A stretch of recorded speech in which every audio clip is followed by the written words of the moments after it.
ඉංග්‍රීසි කතා කරනකොට ඔයත් මෙන්න මෙහෙම කියනවාද බලන්න. Did you went? Did you watched? මේකේ මෙන්න මෙහෙම හරි පොඩි අවුලක් තියෙනවා. අපි සාමාන්‍යයෙන් කියන්නේ did you went කියලා. Did you go? ඔයා ගියාද? Did you see? ඔයා දැක්කද?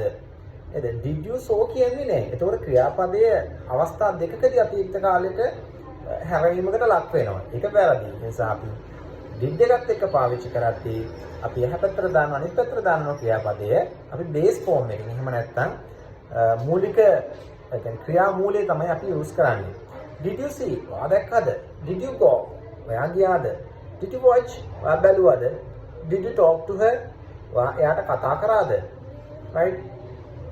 එහෙම නැතුව ඊට පස්සේ ඔයා කියන්නේ නැහැ නේද? Did you went? Did you saw? ඒක ඉංග්‍රීසි භාෂාවේදී ගත්තාම වැරදි සහගත ප්‍රකාශනයක්. ඒ නිසා පොඩි අවුලක් එකේ තියෙනවා.